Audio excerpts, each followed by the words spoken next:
بسم اللہ الرحمن الرحیم. خاتون حضرات، میں ہوں اختر عباس اور آپ سب کو میرا محبت بھرا السلام علیکم. جتنے لوگ ہیں اتنے دل ہیں، اتنے خیال ہیں، اتنے تصور ہیں، اتنے ہی سوال ہیں. کبھی جو آپ ہمارے پاس سوالوں کا ڈھیر دیکھیں تو اس میں ایسی ایسی ورائٹی ہوتی ہے کہ کبھی آپ مسکرا دیتے ہیں، کبھی آپ کو حیرت ہوتی ہے، کبھی غصہ بھی آتا ہے. پچھلے دنوں ایک صاحب نے پوچھا کہ کیا باتھ روم میں وضو ہو سکتا ہے.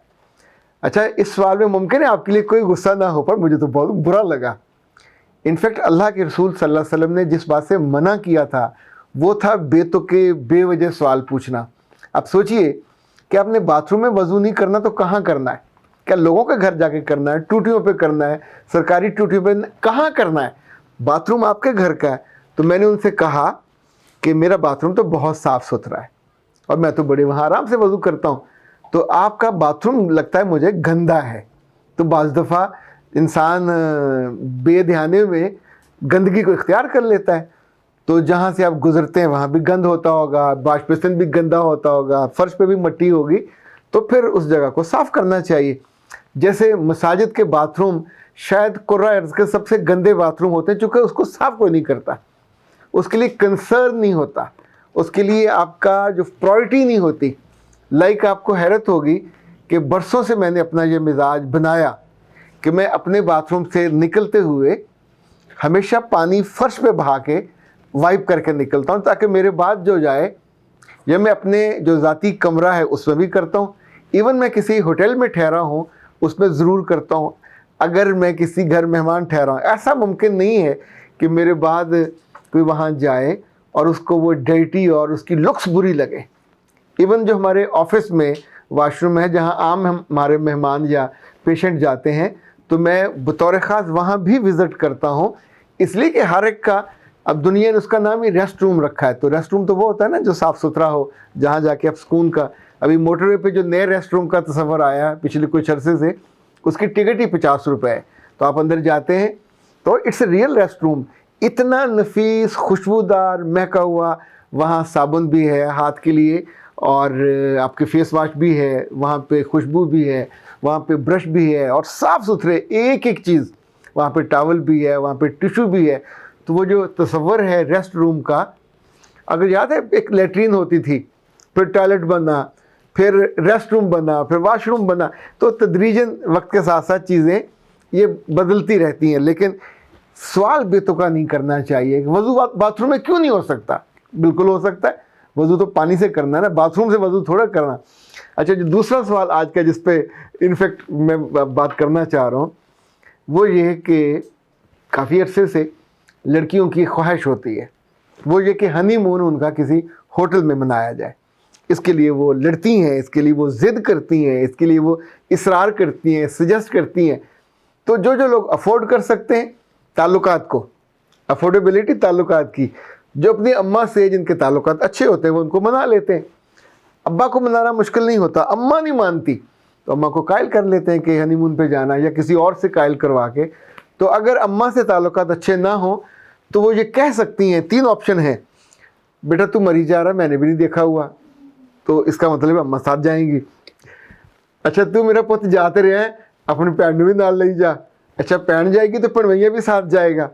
اوکے، یہ اس سے بھی احمقانہ کام ہے، اور وہ رہیں گی بھی اسی کمرے میں، اور آپ کے سینے پہ مونگ دلیں گے. آپ اس لمحے کو رو گے کہ جس لمحے آپ نے سوچا تھا کہ ہائے ہنی مون بھی منایا جا سکتا ہے. اچھا، مجھے یاد ہے میں جب ہنی مون پہ گیا ہم لوگ مری گئے. مجھے تو وہ ہوٹل کا کمرہ بھی یاد ہے، اس کا جو کمبل تھا سرخ رنگ کا وہ بھی یاد ہے. ہمارے ایک دوست تھے اکرم زبیر، انہوں نے میرے لیے وہاں ایک کمرہ ہوٹل نے کہا میری طرف سے تمہاری اسلامی اور گفٹ وہ بک کرایا، اس کی پیمنٹ بھی انہوں نے کر دی. پر ہم جب شام میں رات دیر گئے پہنچے ہمیں وہ ملا نہیں، تو ہم نے ایک ڈیسنٹ سا ہوٹل دیکھا اور وہ بک کر لیا. اللہ اللہ خیر صلاح. پر اس کا میں نے آ کے شکریہ ادا کیا کہ اٹ واز اے کنسرن. محبت ہے نا جی. اچھا، جس بچی نے مجھ سے پوچھا کہ سر کیا ہنی مون ہوٹل میں منانا چاہیے، تو اچھا میں اب ان کی بات سن کے ذرا اچنبھا سا ہوا کہ یہ کیا سوال ہے. کیونکہ میرے بہت ہی قریبی جاننے والے، بلکہ میں اپنے دوستوں میں سے انہیں شمار کرتا ہوں، ان کی اہلیہ اپنے داماد پہ اس لیے ناراض ہوئیں کہ ساس نے اپنی بیٹی کے لیے لاہور میں جو 5 اسٹار ہوٹل میں کمرہ بک کرایا، اور بچے کے والدین نے ضد لگا لی کہ لڑکی آئے گی تو ہمارے گھر آئے گی. ان کا گھر گاؤں میں تھا اور ان ظالموں نے اپنا جو حق تھا ڈنڈے کے زور پہ منوایا, اور بچی بیچاری نہیں کچھ کر سکتی تھی وہ, اور دلہا بھی کچھ نہیں کر سکتا تھا. ظاہر پہلی رات ہے, پہلا دن ہے, پہلا یعنی آپ کا بھی زندگی کا سفر شروع ہو رہا ہے, اس میں انسان ضد نہیں کرتا. تو وہ ہوٹل کی شب بھی ضائع ہو گئی, اس کا کرایہ بھی ضائع ہو گیا, اور وہ دونوں گاؤں میں چلے گئے. لیکن ان کی جو ساس تھی جنہوں نے یہ بک کرایا تھا, کتنے برس انہوں نے اس پہ سٹینڈ لیے رکھا کہ انہوں نے میری توہین کی ہے, انہوں نے میری محبت کی توہین کی ہے, انہوں نے میرے پیار کی توہین کی ہے, میں نے ان کے لیے سوچا. اچھا اگر آپ اس لمحے سوچو کہ اگر بچے کے والدین اس پہ ضد کر رہے ہیں, ان کے خاندان کی ٹریڈیشن ہو سکتی ہے, ان کی محبت بھی ہو سکتی ہے, بعض دفعہ بیجا اصرار بھی ہوتا ہے, پر وہاں کہیں آپ کو کمپرومائز کرنا ہوتا ہے, اس پہ آپ لڑنے نہیں بیٹھ سکتے. لڑنے بیٹھ جاؤ گے تو پھر مسئلہ ہو جائے گا. مجھے یاد ایک دفعہ ایک بچی نے آ کے مجھے کہا کہ میں نے جو سوٹ تیار کیا ہے اپنی شادی کا, وہ فلاں ڈیزائنر سے بنایا, اتنا عمدہ ہے, اور ہم نے سوچا ہے کہ نکاح کے بعد ہم ایک فوٹو شوٹ کریں گے, اور 1 لاکھ روپیہ میں نے اپنے پلے سے فوٹوگرافر کو پے کیا ہے. لیکن دلہا کے ابا میاں اڑ گئے. انہوں نے کہا نہیں, نکاح کے بعد تم لوگ گھر آؤ گے, فوٹو شوٹ نہیں ہوگا, وہ تم ولیمے کے بعد کر لینا. اچھا ابا میاں بھی ضدی تھے, لڑکی ان سے بڑی ضدی تھی. لڑکی اتنی ڈسٹرب ہوئی کہ اس نے اپنے میاں کو بھی ڈسٹرب کیا, دونوں میرے پاس آ گئے.